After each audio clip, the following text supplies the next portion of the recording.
പണം മാനേജ് ചെയ്യുക അല്ലെങ്കിൽ ഫിനാൻസ് ഇതൊക്കെ കേൾക്കുമ്പോഴേ ചിലപ്പോൾ ഒരു തലവേദനയായി തോന്നാറുണ്ടോ? നമ്മൾ എത്രയൊക്കെ ശ്രമിച്ചാലും ചിലപ്പോൾ അങ്ങോട്ട് ശരിയാവില്ല, അല്ലേ? അങ്കൂർ വാരിക്ക് പറയുന്നതനുസരിച്ച് സാമ്പത്തിക വിജയത്തിന് 7 സ്റ്റേജുകളുണ്ട്. പക്ഷെ ഒരു പ്രശ്നമുണ്ട്. മിക്കവാറും എല്ലാവരും അതിലെ 3ാമത്തെ സ്റ്റേജിൽ വന്ന് സ്റ്റക്കാവും. എന്തുകൊണ്ടാണ് ഇങ്ങനെ സംഭവിക്കുന്നത്? എങ്ങനെ ഈ കെണിയിൽ നിന്ന് പുറത്തു കടക്കാം? നമുക്ക് നോക്കാം. അപ്പോ ഇതാണ് നമ്മുടെ പ്രധാന ചോദ്യം. എന്തുകൊണ്ടാണ് മിക്ക ആളുകളും ഈ 3ാം ഘട്ടത്തിൽ വന്ന് കുടുങ്ങിപ്പോകുന്നത്? ഇത് വെറുമൊരു ചോദ്യമല്ലട്ടോ, നമ്മുടെയൊക്കെ സാമ്പത്തിക ഭാവിയെ തന്നെ മാറ്റിമറിക്കാൻ ശക്തിയുള്ള ഒന്നാണിത്. ഒരുപാട് പേര് സാമ്പത്തികമായി മുന്നോട്ടു പോകാൻ ബുദ്ധിമുട്ടുന്നതിന്റെ യഥാർത്ഥ കാരണം എന്തായിരിക്കും? ശരി, നമുക്കിതിന്റെ ഉത്തരം കണ്ടെത്താനുള്ള യാത്ര തുടങ്ങാം. ഓക്കെ, അപ്പൊ നമ്മൾ എന്തൊക്കെയാണ് നോക്കാൻ പോകുന്നത് എന്ന് വെച്ചാൽ, ആദ്യം പണത്തിന്റെ ഈ 7 ഘട്ടങ്ങൾ എന്തൊക്കെയാണെന്ന് കാണാം. പിന്നെ ആദ്യത്തെ 2 സ്റ്റേജുകൾ, അതായത് നമ്മുടെ ഫൗണ്ടേഷൻ എങ്ങനെ ബിൽഡ് ചെയ്യാമെന്ന് നോക്കും. അതിനുശേഷം ആ നിർണായകമായ 3ാം ഘട്ടത്തെക്കുറിച്ച് സംസാരിക്കും. പിന്നെ 4ഉം 5ഉം ഘട്ടങ്ങളിൽ എങ്ങനെ നമ്മുടെ വളർച്ച വേഗത്തിലാക്കാമെന്നും അവസാനം 6ഉം 7ഉം ഘട്ടങ്ങളിലൂടെ എങ്ങനെ സാമ്പത്തിക സ്വാതന്ത്ര്യം നേടാമെന്നും നമ്മൾ ചർച്ച ചെയ്യും. ഏതൊരു വലിയ കെട്ടിടം പണിയുമ്പോഴും അതിന്റെ ഫൗണ്ടേഷൻ സ്ട്രോങ് ആയിരിക്കണമല്ലോ. അതുപോലെ തന്നെയാണ് നമ്മുടെ സാമ്പത്തിക ജീവിതവും. അപ്പൊ നമുക്ക് ആ അടിത്തറയിടുന്ന ആദ്യത്തെ 2 സ്റ്റേജുകളിലേക്ക് കടക്കാം. ഇത് രണ്ടും പെർഫെക്റ്റ് ആക്കിയാൽ പിന്നെ മുന്നോട്ടുള്ള യാത്ര കുറച്ചുകൂടി എളുപ്പമാവും. ഓക്കെ, 1ാമത്തെ സ്റ്റേജ്. ഇൻവെസ്റ്റ് ചെയ്യുന്നതിനെക്കുറിച്ചോ വലിയ സമ്പാദ്യത്തെക്കുറിച്ചോ ചിന്തിക്കുന്നതിനൊക്കെ മുൻപ് ഒരു സിമ്പിൾ ചോദ്യം: നിങ്ങളുടെ പണം എങ്ങോട്ടായി പോകുന്നത് എന്ന് കൃത്യമായിട്ടറിയാമോ? കഴിഞ്ഞ മാസം സ്വിഗ്ഗി, സൊമാറ്റോ അല്ലെങ്കിൽ ഓൺലൈൻ ഷോപ്പിങ്ങിനൊക്കെ എത്ര രൂപ ചെലവാക്കിയെന്ന് വല്ല ഓർമ്മയുമുണ്ടോ? ഇല്ല അല്ലേ? സാരമില്ല, നിങ്ങൾ ഒറ്റയ്ക്കല്ല.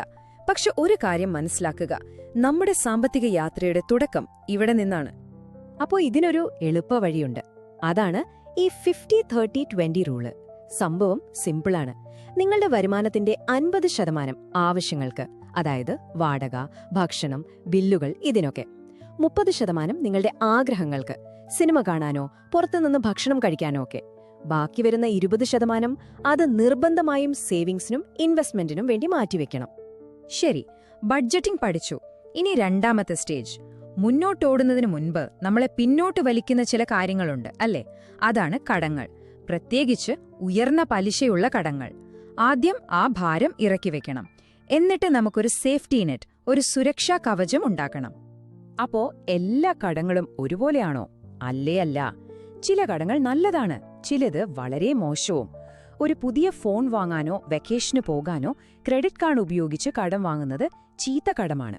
കാരണം അതിന് പലിശ കൂടുതലാണ്. മാത്രമല്ല, ആ സാധനങ്ങളുടെ വില കുറഞ്ഞുകൊണ്ടേയിരിക്കും. എന്നാൽ വിദ്യാഭ്യാസത്തിനോ അല്ലെങ്കിൽ ശരിയായ സമയത്ത് ഒരു വീട് വാങ്ങാനോ എടുക്കുന്ന ലോൺ നല്ലതാണ്. കാരണം അത് നിങ്ങളുടെ വരുമാനം കൂട്ടാനോ ഒരു ആസ്തി ഉണ്ടാക്കാനോ സഹായിക്കും. അപ്പോ ഒന്ന് ആലോചിച്ചു നോക്കൂ, നിങ്ങളുടെ കടങ്ങൾ ഏത് കാറ്റഗറിയിലാണ് വരുന്നത്?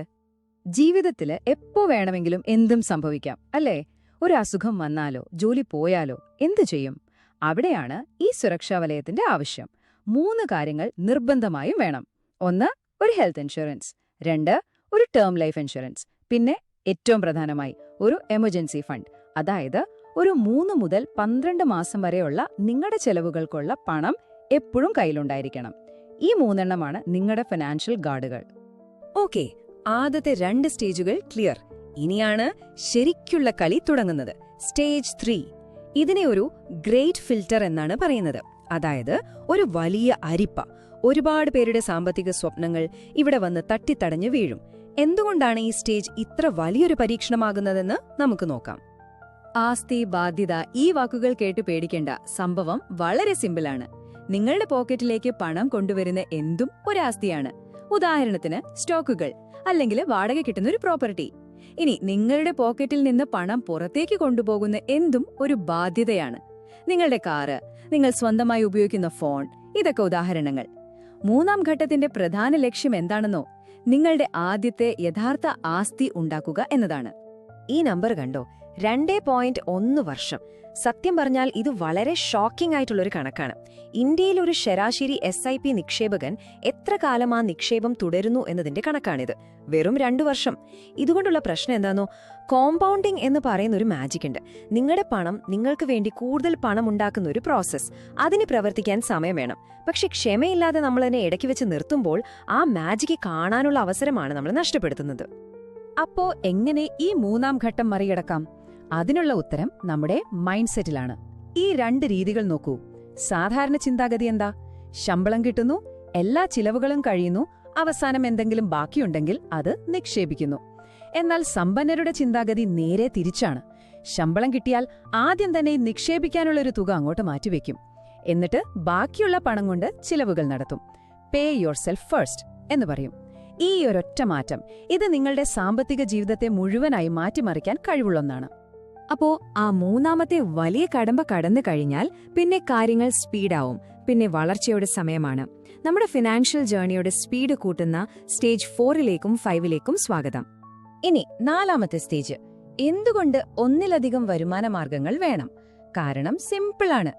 ഒന്നാമത്, നമ്മുടെ ശമ്പളം മാത്രം വെച്ച് നോക്കിയാൽ പലപ്പോഴും പണപ്പെരുപ്പത്തെ മറികടക്കാൻ പറ്റില്ല. രണ്ടാമത്, ഇന്ന് ഇന്റർനെറ്റും ഫ്രീലാൻസിംഗും ഒക്കെ ഉള്ളതുകൊണ്ട് പുതിയ അവസരങ്ങൾ ഒരുപാടുണ്ട്. മൂന്നാമത്, AI പോലുള്ള ടെക്നോളജി ഉപയോഗിച്ച് കുറഞ്ഞ സമയം കൊണ്ട് കൂടുതൽ വരുമാനമുണ്ടാക്കാൻ സാധിക്കും. അതുകൊണ്ട് ഒരൊറ്റ വരുമാനത്തിൽ മാത്രം ഒതുങ്ങി നിൽക്കരുത്. സ്റ്റേജ് 5, ഒരു വീട് വാങ്ങുക. ഇതെല്ലാവരുടെയും വലിയൊരു സ്വപ്നമാണല്ലേ? പക്ഷെ ഇവിടെ ടൈമിംഗ് വളരെ പ്രധാനപ്പെട്ടതാണ്. നിങ്ങളുടെ 20കളിൽ, അതായത് കരിയർ തുടങ്ങുന്ന സമയത്ത് വീട് വാങ്ങുന്നത് ചിലപ്പോൾ ഒരു റിസ്ക് ആകാം. അത് നിങ്ങളെ ഒരിടത്ത് തളച്ചിടാൻ സാധ്യതയുണ്ട്. എന്നാൽ 30കളിൽ നിങ്ങൾക്ക് സാമ്പത്തികമായി കുറച്ചുകൂടി സ്റ്റെബിലിറ്റി ഉണ്ടാവും. നിങ്ങളുടെ കുടുംബത്തിന്റെ ആവശ്യങ്ങൾ എന്താണെന്ന് വ്യക്തതയുണ്ടാവും. അപ്പോൾ വാങ്ങുന്ന വീട് ശരിക്കും ഒരു നല്ല ആസ്തിയായി മാറും. ശരി, നമ്മളിപ്പോൾ യാത്രയുടെ അവസാന ഘട്ടങ്ങളിലേക്ക് കടക്കുകയാണ്. ഫിനാൻഷ്യൽ ഫ്രീഡം അഥവാ സാമ്പത്തിക സ്വാതന്ത്ര്യം. പണത്തെക്കുറിച്ച് ടെൻഷൻ അടിക്കേണ്ട ആവശ്യമില്ലാതെ നമുക്ക് ഇഷ്ടമുള്ള കാര്യങ്ങൾ ചെയ്യാൻ സ്വാതന്ത്ര്യമുള്ളൊരു ജീവിതം. അതാണ് സ്റ്റേജ് 6ഉം 7ഉം. ഇനി 6ാമത്തെ സ്റ്റേജ്, റിട്ടയർമെന്റ് പ്ലാനിംഗ്. ഇത് കേട്ട് പേടിക്കൊന്നും വേണ്ട.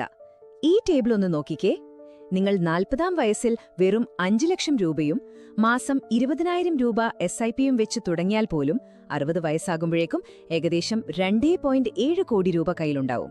അപ്പോ എപ്പോ തുടങ്ങി എന്നതിലല്ല, സ്ഥിരമായി ചെയ്യുന്നുണ്ടോ എന്നതിലാണ് കാര്യം.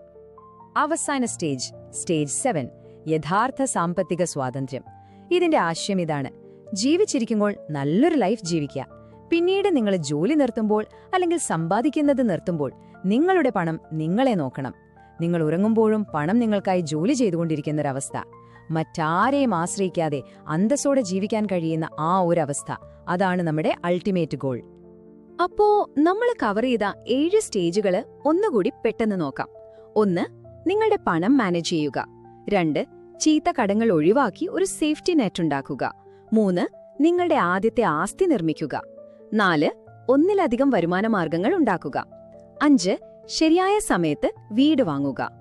6, റിട്ടയർമെന്റിനു വേണ്ടി പ്ലാൻ ചെയ്യുക. അവസാനം 7ാമത്തേത്, സാമ്പത്തിക സ്വാതന്ത്ര്യം ആസ്വദിക്കുക. ശരി, ഇത്രയും കേട്ടുകഴിഞ്ഞപ്പോൾ നിങ്ങൾ നിങ്ങളോട് തന്നെ ചോദിക്കേണ്ട ഒരു പ്രധാനപ്പെട്ട ചോദ്യമുണ്ട്. ഈ 7 ഘട്ടങ്ങളിൽ നിങ്ങൾ ഇന്ന് എവിടെയാണ് നിൽക്കുന്നത്? നിങ്ങളുടെ ഇപ്പോഴത്തെ സ്റ്റേജ് ഏതാണെന്ന് സത്യസന്ധമായി തിരിച്ചറിയുക. എന്നിട്ട് അടുത്ത സ്റ്റെപ്പ് എന്തായിരിക്കണമെന്ന് പ്ലാൻ ചെയ്യുക. കാരണം നിങ്ങളുടെ സാമ്പത്തിക ഭാവി മറ്റാരുടെയുമല്ല, പൂർണ്ണമായും നിങ്ങളുടെ കയ്യിലാണ്.